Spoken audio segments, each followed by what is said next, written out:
Hello everyone. तो आज 5 सितंबर शिक्षक दिवस है, टीचर्स डे। तो हर वर्ष मनाया जाता है डॉक्टर राधा कृष्णन के जन्म दिवस पर। तो किसी न किसी नेता के जन्म 14 नवंबर होता है तो बाल दिवस मनाया जाता है।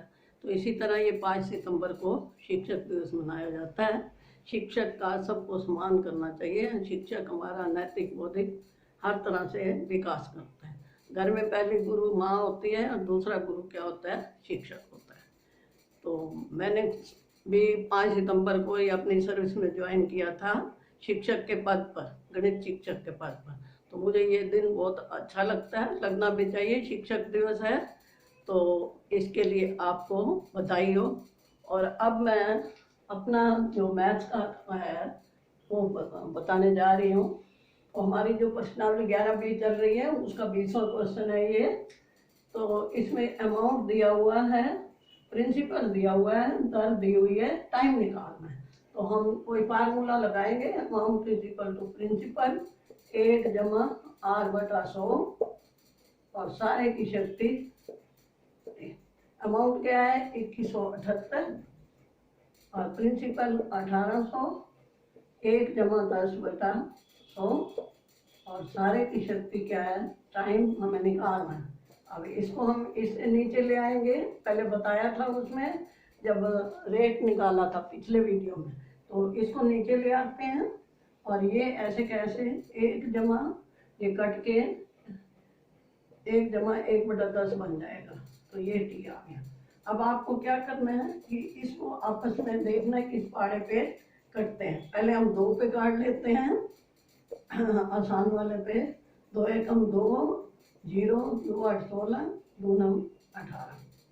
तो अब ये 9 पे कट जाता है तो ये आ गया 100, 9 एकम 9, 9 दूना 18। अब 121 आ गया और ये 0 है। अब ये किसी पे नहीं कटना है।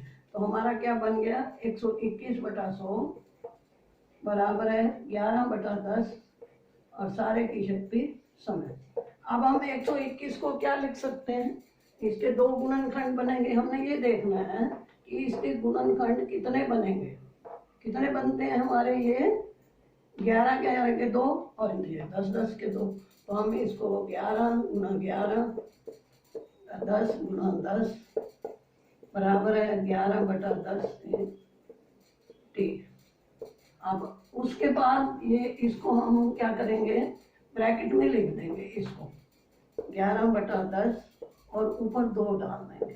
2 इसकी पावर हो गई और ये 11/10 ऊपर टी। अब जब अंदर की ये रकम बराबर हो तो पावर की वैल्यू बराबर हो जाती है, पावर के बराबर हो जाती है। अब 11/10 11/10 बराबर है, टी बराबर है 2 आ जाएगा। तो हमारा आंसर क्या आ गया? टी बराबर है 2 ईयर। टाइम 2 ईयर हमने निकालना था। ये टाइम वो हमने 2 ईयर निकाल दिया। प्रिंसिपल को बटे में ला के उसके बाद देखना होता है कि इस पहाड़े पे काटते हैं। काटने के बाद उसके गुणनखंड कितने आएंगे वो इधर पता लग जाता है। नीचे 10 के गुणनखंड बनेंगे तो आपको काटने में भी पता लग जाएगा। नीचे यहाँ 10 है तो यहाँ भी 10 ही आना है, लेकिन कितने गुणनखंड आने हैं वो आपने देखना है उसमें करके।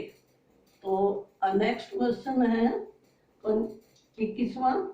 ये 20 नंबर था। 11B लंबी प्रश्नावली है, अभी और सवाल भी रहते हैं इसके। तो नेक्स्ट क्वेश्चन मैं बताने जा रही हूँ। अब वो भी ऐसे ही है, टाइम निकालना है उसमें, लेकिन अमाउंट और प्रिंसिपल तो फिर अलग ही होता है ना सब में। तो इसका ये 21वां क्वेश्चन है। तो अमाउंट में सीधा लिख रही हूँ। अमाउंट 7290, 6250, 1 जमा 8/100 है इसमें और टाइम ऊपर। ठीक है। अब इसको हमने 7290 और ये बटा आ गया 6250 बराबर है। अब ये काट लो 4 दूनी 8, तो 1 जमा 2/25 आ गया। तो 25 और 2 जमा होंगे 27/25।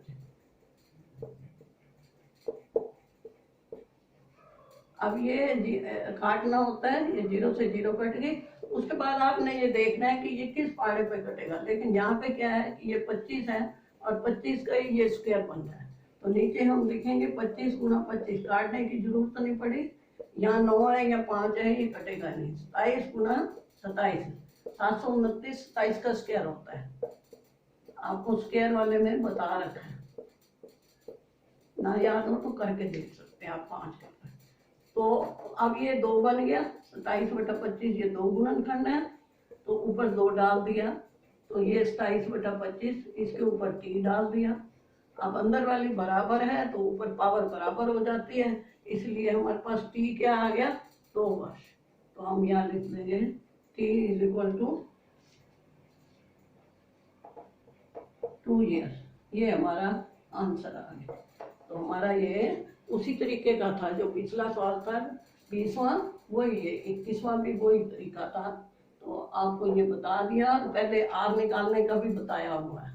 तो ये क्वेश्चन जो है आर या समय निकालने का आ जाता है एक इनमें से, और या पॉपुलेशन का। अगला नेक्स्ट क्वेश्चन है पॉपुलेशन का है। तो पॉपुलेशन जो है वो मतलब जनसंख्या जो है वो 1,25,000 है। यहाँ हम लिखेंगे पॉपुलेशन,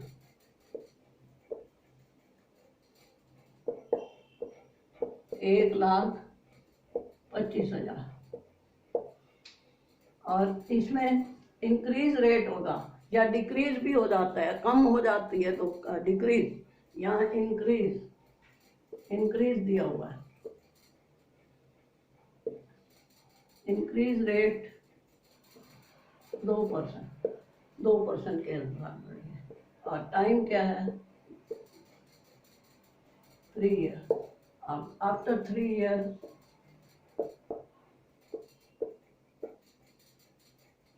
पॉपुलेशन हमने निकालना है भाई, 3 साल में कितनी बड़ी है। तो या बढ़ेगी, दोनों तरह से सवाल हो जाता है। तो इसमें क्या है कि पहले तो यहाँ हम लिखेंगे 1,25,000 और 1 जमा 2/100, और ये क्या आएगा 3। अब ये कट जाएगा तो 51/50 और 1 51/, इसको क्या लिखेंगे 1,25,000 गुना 51/50, 3 बार आएगा, 3 समय है तो 3 बार ही आएगा, 51/50 गुना 51/50।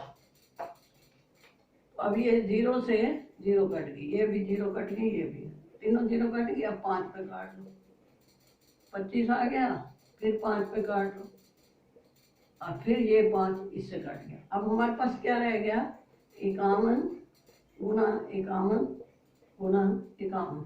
इसको हमने 3 बार गुना करनी है, तो आप 51 को 51 से गुना कर लो, तो ये आ गया 2601। फिर एक बार और 51 से करेंगे तो क्या आएगा 2601। फिर ये 5 एकम 5 0, 5 1 30, 5 2 10 3 13, जमा कर लिया, 1 5 6 2,